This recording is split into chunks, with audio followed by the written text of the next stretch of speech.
Welcome to the Ocean Community 50 Over 50 series, presented by the Ocean Community Chamber of Commerce. The road to success starts at Valenti family of auto dealerships, and visibility along the journey increases greatly with the help of 321 Media.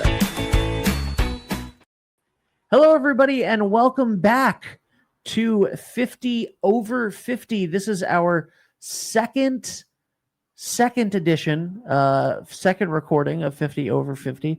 I'm very, very, very excited because today my guest is someone that I have known for about 20 minutes at this point, and I'm already obsessed with, and that is Jonathan Duncklee from Duncklee Heating and Cooling. How are you? I'm great. Good morning. Thanks for having me. Thank you for being here. So you are a phenomenal person that I'm like, literally, I was like, we could talk forever. Let me record this because we should probably, share it out for everybody else, because that's why we're here. You guys recently celebrated 50 years in 2023 of Duncklee Heating and Cooling. We did. We had over 400 people. Wow. I like to celebrate. We had an ice cream truck, a raw bar, a cigar bar, a 17-piece band, 2 caterers, an ice sculpture. There's a link in our Facebook page of the photos. We had a VW photo booth, and I said, this is a one-time event because I'm not going to be around for the next 50th. Sure. And let's do it. And then I got support from my vendors, which was really nice. Oh, that is nice. I didn't have to pay for everything, but it was phenomenal. And the next day, people were looking for phones, and it was like the old days bars. It smelled like a bar after. It was fun, and we had a great celebration. I'm a ninja networker. I like to connect people, bring people together, right? So we all lift each other up. Yeah. And it was a time to celebrate, because being in business that long, I could talk for weeks about the highs and the lows and the challenges that entrepreneurs face, because we're special as in we can support each other, celebrate, and also, especially during COVID, like, hey, what are we doing? We have no tools in the toolbox. So let's do this together. We're in it together. And we had a wonderful time. That's awesome. So how did Duncklee get started? Interesting. Not too far from here is in Pawcatuck, right over the bridge. I grew up on West Vine Street, down the street from the West Vine Street School. And my father was in the Navy, learned refrigeration. And my mother didn't want him in the military, so we end up back here at home. And he went to work for an air conditioning company in New London and said he didn't see a future in it, and came home and said, I'm opening my own business with 2 kids and a half-finished house. And, okay, we're going to give in a van. So the white phone on the kitchen counter had a business line, which you could pick up in multiple locations, a dial telephone. You've probably never tried one. Oh, of course I have. I'm not that young. And well, I'm 50 and 1 day years old. So that's funny. That's what everybody that has gotten this award has said. 50 over 50. They're 50. Yeah, or 50 in a day. Yeah, it was birthday 50 yesterday. in a day. So I grew up with the phone in the house, a van, and jumping in the van with my father. And he had a location in Pawcatuck as he started to grow the business. And then he had offsite storage, and then in Mystic, on the corner of Route 1 and Masons Island Road, across diagonally from Mystic Market, is now the Tabor Inn indoor pool. And they were next door and bought the building we were in. We were there 25 years, which gave us great Route 1 frontage. And believe it or not, some people still think we're there. I don't know how they drive. Maybe like this, they don't look out the window. But we left there in 1999.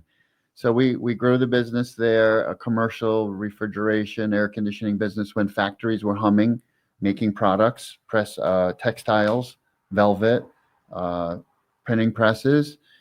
Life was good. Manufacturing, when you have manufacturing in your community, life is very good. So I grew up seeing that. And then we were there for 25 years, gave us great road frontage, and decided we kind of outgrew the space. But when I'm a little unique, as in I have all the licensing that's very difficult to get, 6 years to operate the business I have. Wow. And then went to college. So it's one or the other. You don't have both. And in Connecticut, you got to have licensing, or someone has to be on staff with the license. So I have all license for Connecticut and Rhode Island, and I went to college. and I still didn't know what I wanted to do, like most people, and came in and helped out. But I apprenticed with my father and watched the business grow, and kind of came in and started transforming where things weren't going well, had a different view of the company, and got more into the residential home comfort business instead of the commercial refrigeration industrial, as that was starting to shrink.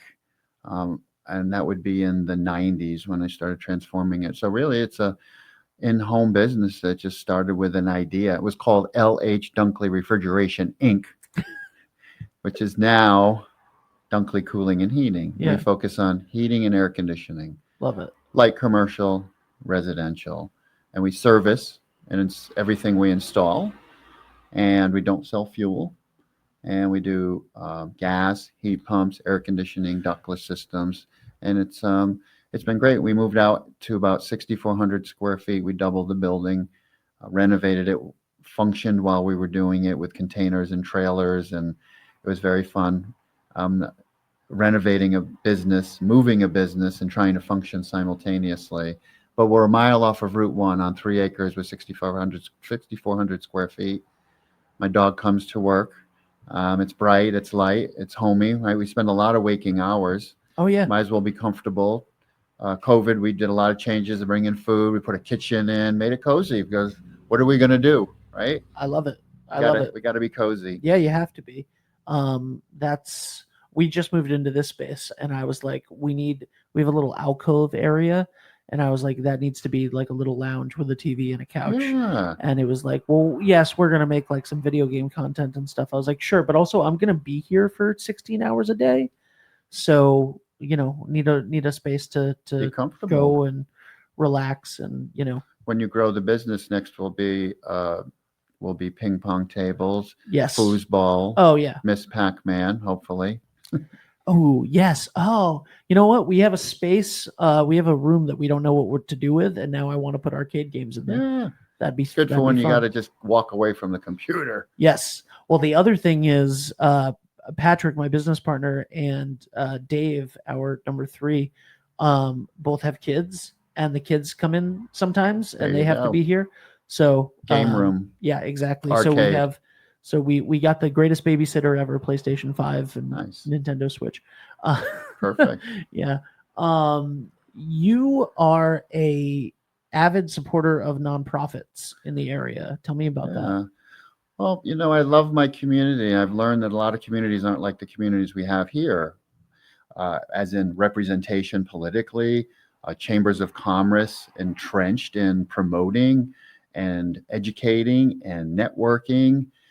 And it's a wonderful, I grew up here, and I grew up in a very strong Italian Portuguese community. My mother's side of the family immigrated here from the Azores, and I'm a dual citizen of Europe and US. And I said, this is a great place. We gotta make it better.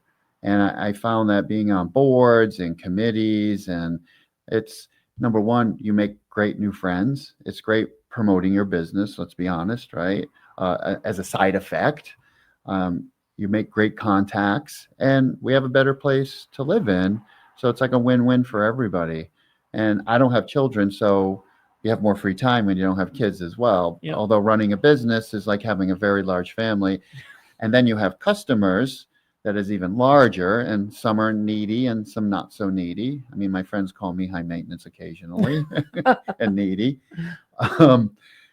But I believe in supporting. If you take the arts, for example, and you try to quantify the employment, the spin-off business, like the sub base, when we were going to lose.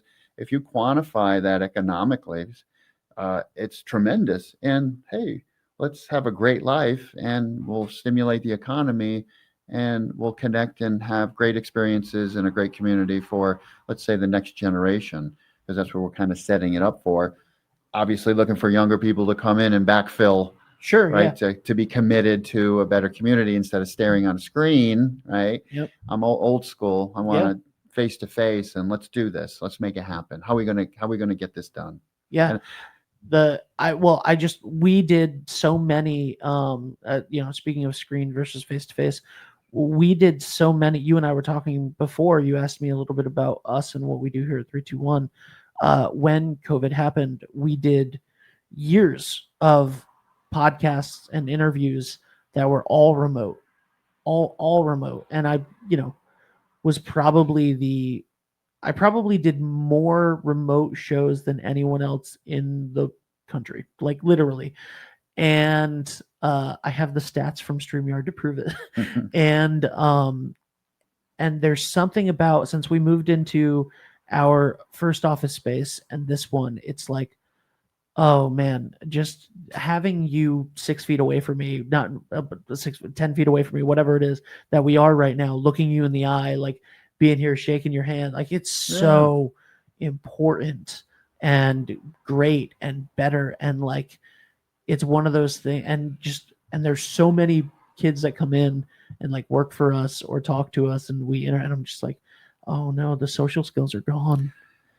It's a problem. And when I ask people, so tell me, how did you, like a successful entrepreneur, success in personal life, tell me, how did you land here, right? And then when the story comes out, well, but how did you, and then drill down, how did you meet so-and-so, right? Because that's really the door opener, right? There's a moment in time and you choose to walk through or not.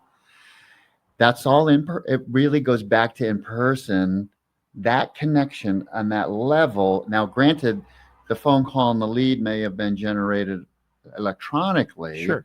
but ultimately the deep bond and connection, because I realized people are very tactile during COVID. Yeah. And there was no tactile, right, with humans, that's very important to us. And that's where deals get sealed and friendships are made, is in person, in my opinion. Yeah, like when I say hi to I walked into a sales call and I said good morning to the kids on the couch and at a house, and they actually ignored me. And I said it again louder, and I'm thinking maybe Dad's going to yell at me. I didn't care. Like, come on. Yeah. Really? Come on, guys. It's summer. Like, good morning. How are you? Maybe inept. I don't know. But yeah. yes, it's all Yeah. at the end of the day, when you peel it back, you can think of your own stories. It really is that in-person contact. So it's wonderful to be able to do this and meet you. Yeah. One of the things when we do games and stuff, like I talked to some people about sometimes we'll talk about like live streams or churches or whatever, high school sports, and there's like a monetary value to having people come in person, right? Like whatever it may be. For a church, literally like putting money in the plate, right? That doesn't happen as much when you're online and stuff. And my response to that always is, we're doing the streams for the people that can't make it, busy parents that can't make it to their son's soccer game, or grandparents that might be shut in, or aunts and uncles that wouldn't go out, or you know what I mean, or people that can't make it into church. Nobody is choosing to not nobody goes, oh, that event is online, I could just watch it at home and not go in person. No, you always choose in person if you're going to. And because it's better, because it is better. But we bring our cameras to make sure that and everything that we do is basically an advertisement. You know what I mean? Because you look at the football game and you're like, that's so nice, they're having fun, like that's great, I need to go to that in person, I need to go to that experience. Like that's why so much of that happens.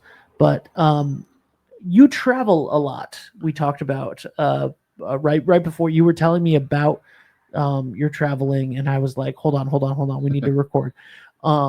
So you love to travel. Where do you like to travel to?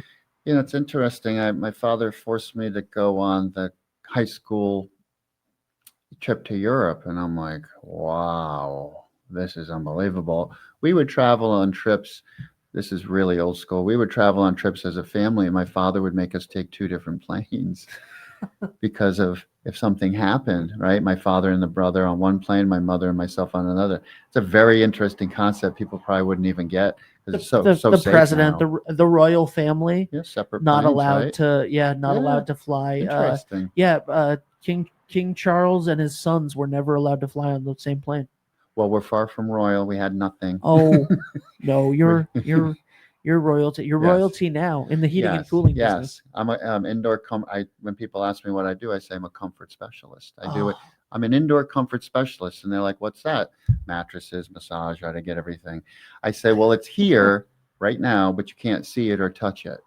And most 90% never can figure it out that it's heating and air conditioning, right? In Yeah. this space, you can't see it or touch it. So we went on some Caribbean trips and stuff as kids. And then I went to Europe and I'm like, wow, Switzerland, Liechtenstein, oh my God, like Italy, like this is crazy.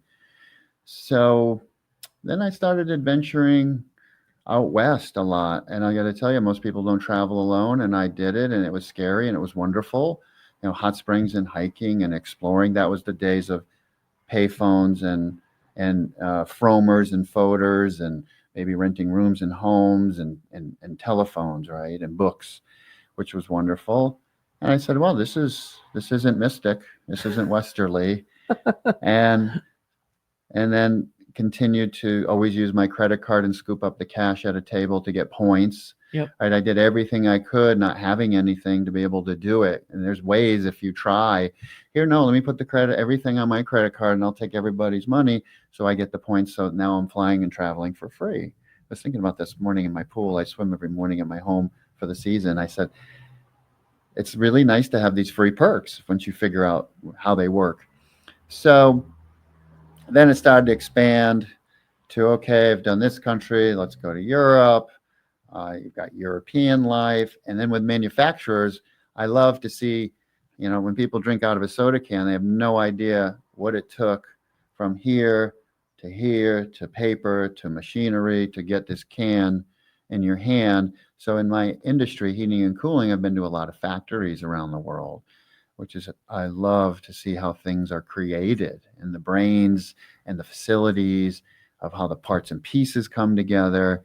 So then they wine and dine you, which is wonderful. And then I went to Japan and I'm like, wow, life does exist with hygiene, honor, respect, integrity.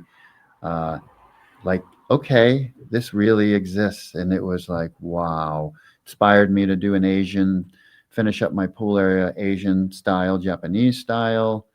South America and Venezuela, when you could go there. Unfortunately, with leadership, that's not possible, and people are starving. And walking to Colombia, beautiful country, and Ecuador and Central America. I always tended to end up on islands and tropical hot springs, volcanoes, jungles, that kind of stuff.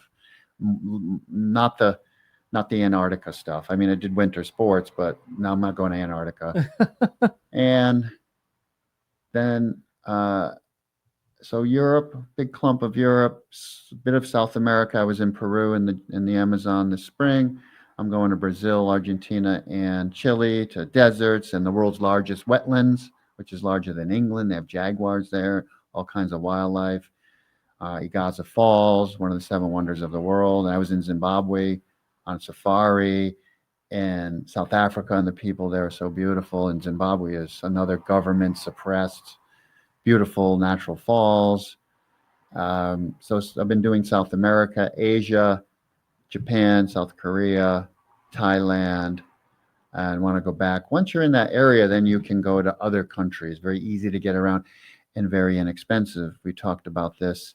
You can accumulate your wealth here, and then you can, it's worth $1 trillion in other countries if you like their culture and climate, and smart people do it. They aren't medically needed, but some of these countries have amazing healthcare that people may need. Not all of them, but some. So you can't assume that that's going to be a problem, because some of them are amazing, really amazing. Yeah. So I love the area, the location. We have planes, trains, right? Mountains, oceans. We've got everything in New England. This is the place to live on the East Coast. There's no question. However, sometimes I need a little more cultural stimulation with language and food and geography and culture. Sure. I love to learn and embrace what's different and connect with people around the globe. As my friends say at my house, it's like the League of Nations if there's a pool party, which is wonderful, right? Because everybody comes with a different perspective. And we can all grow together and connect and lift each other up. That's why people have called me a ninja networker. I've done every networking event known to man when I was growing the business and getting the name out, because there's nothing more powerful than in-person networking. It takes a large commitment. It does, yeah. That's my business partner's specialty is the Nice. in-person networking. Face of the company. Yeah, yeah. We joke that I'm the public face of the company, and he's the private. He's the back, like he's the networking face of the Yeah. company, which is nice because I'm on screen all the time, and he's Sure. but now he's getting on screen and he's knocking me down, so I got to go to more of these networking events. Nice. Man, I am infatuated with your storytelling ability. This is fantastic. What let's talk about home because you have chosen to stay and live and work here, and yes, you travel, and that's wonderful, and you're getting the best of both worlds.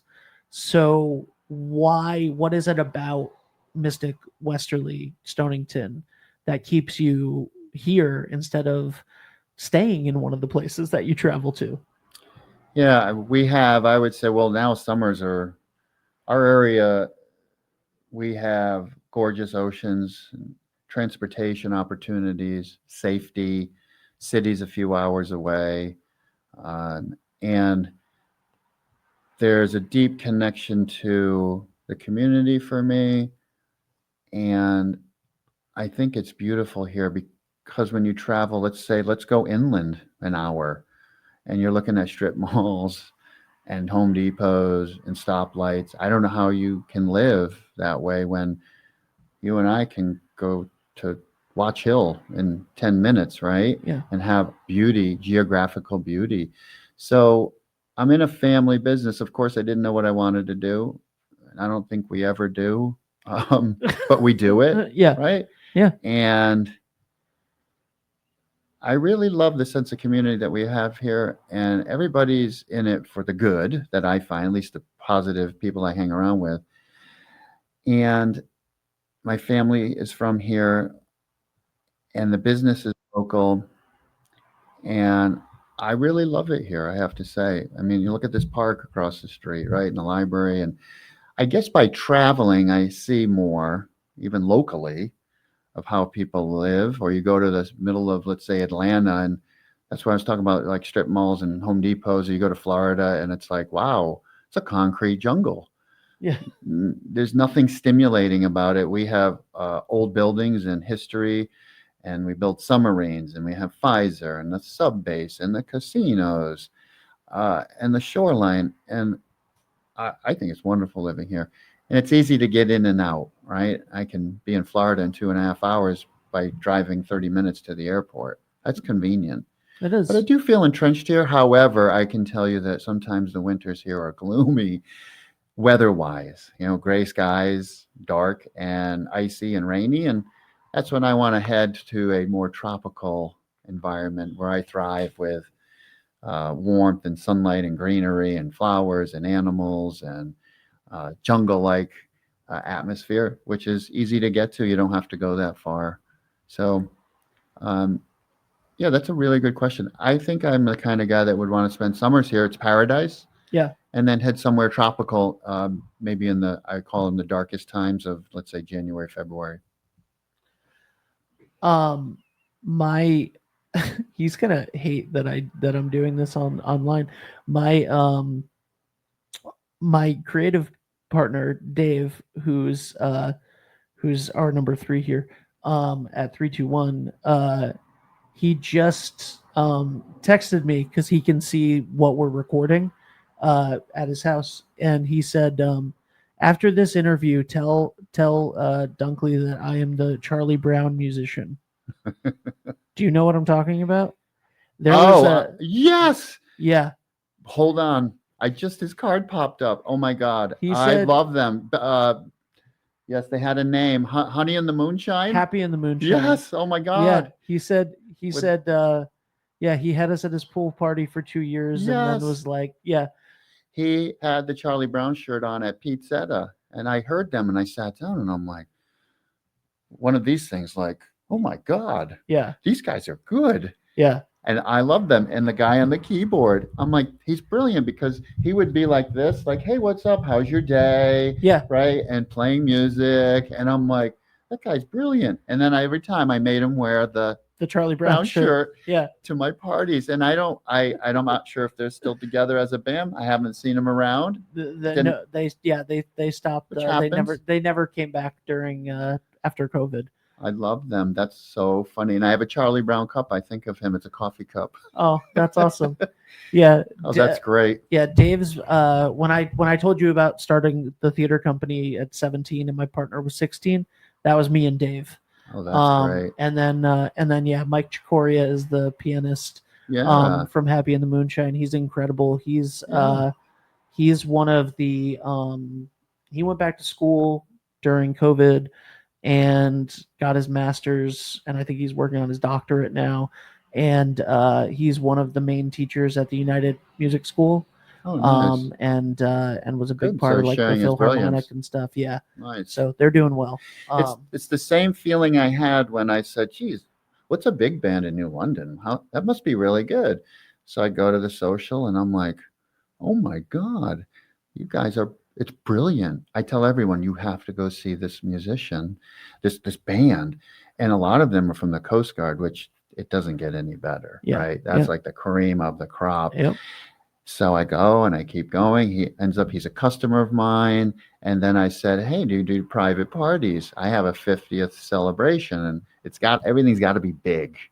So I had them come, the big band. And I love to go see them. I don't know what it is. If you go to the social club in New London. Love the social, by the way. It's wonderful. Once a month. It's a certain Wednesday. It's not fixed. You time it now. There's a dance school, a class at Avery Point, because this guy had come and he's dancing. I don't know if it's swing dance or what it's called. And they're dancing. And I'm like, hold on. What am I in New York? This is $15. Like, this is ridiculous. You get to see these amazing dancers and you've got this amazing band and their holiday events are beautiful. And I tell people all the time, you need to hire the big band. And they played at, tell me the place in New York that musicians play at that's famous. It's got an interesting name and it's over by Times Square. It's this hole in the wall. If you earn the value to play there, you're good. And it will come to me. I can't think of the name of it. Maybe Dave will text us. It's called, it's a name of a place. So they've played there. I was actually going to get on the train and go see them there. So I don't know how we ended up here, but we're here talking about music. Thank you very much. It's wonderful. Hey, first of all, you are, you know what? I think that this is going to be a theme on the 50 over 50, hopefully, because I had Bob Elmer here as the first person. Nice. And he's a radio guy. Yeah. And I offered this to him and I'm offering it to you. That chair is yours. Anytime you want to come in and have a conversation, this is fantastic. I'd love to. I'd love to share. Being in the HVAC business, we have to apprentice people and train them the mechanical parts of it. And I hire on soft skills. I call mechanical the part is easy. It is far from easy. I have the most complicated, complex trades business out of all trades, 100%, and getting more complex.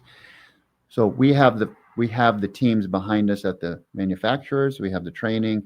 We have that, but you can't, if someone doesn't have good soft skills and social skills, you can't teach that. So we hire that way and we train and groom, and not everybody can handle the knowledge factor.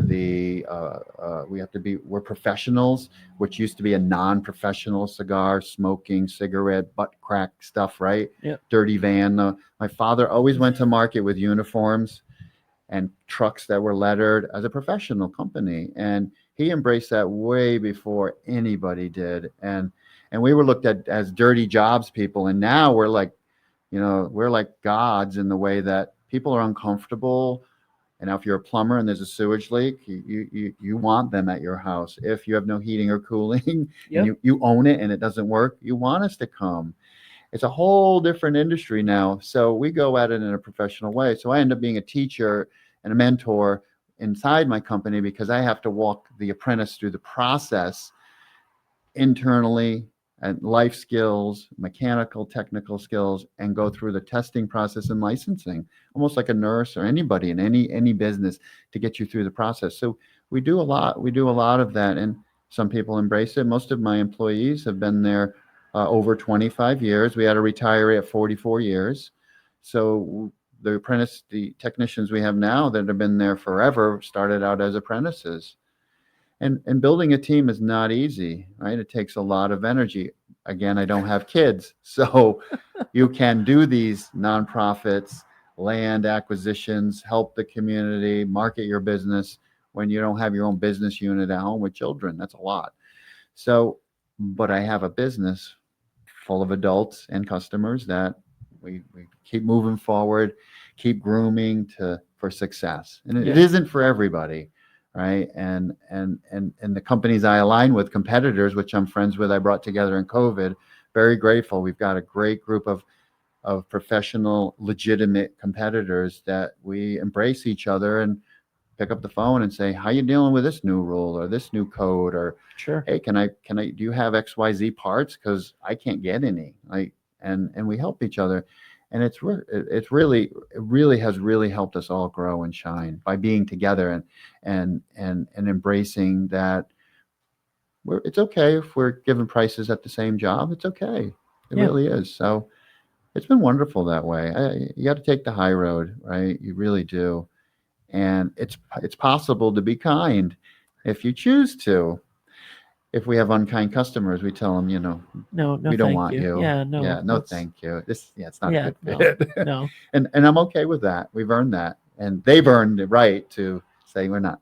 No, thank you. Yeah, absolutely. Because we want to open it up for quality people, and customers come to see my dog. I bring my dog to work, and they want to see my dog, and they want to chat with people they've chatted with on the phone for years they've never met, right? Our customers. So some will come and meet in person, right? Yep. And see what we do, that we're legit. We have a building and a parking lot, and we're real. You're gonna buy stuff from us, and we're gonna service and support it as long as you want us to. The dog in the office thing, when Patrick is here, he just got a little doodle named Daisy, and people are obsessed with Daisy, Yeah. including me. Yes. When he does the interviews, I get to just hold her now. So he's doing an interview, and I'm just over here like, it's all about Daisy. it's all about Daisy. It's all That's about Daisy. great. Keep her nails clipped because she's going to click on this floor. Yes. I literally was like, the first day that he brought her in, we had a bunch of people in the office that were coming in as guests and stuff, and I was like, this was obviously not intentional. I think Daisy's going to end up getting us more business. She just, like, people love her. It's crazy. And you'd think like, oh, there's a, when the dog has to be here, like, I'm so, he's constantly like, oh, I'm so sorry, like, that she's here, and like, is this okay? And everybody's just like, are you kidding me? This is the best part of my day. This is amazing. Yeah. So I always ask customers or vendors that visit before we go past the lobby, right? If they want a tour, I'm like, you okay with dogs? The other thing on interviews, when I hire people, the first question is, are you okay with dogs? Because if they're not, why finish the interview? Yeah. Right? Because who do you think's going to win? Yeah. The dog's going to stay home, right? My dog, or we're going to hire the employee, right? So why talk, right? Yeah. And it's a good test of people too. Yeah. But during COVID, we'd rotated dogs of employees. My dog actually on Wednesdays is at daycare down the road at my dog's place, Oh, nice. which is a wonderful place. I drop her off for their lunch.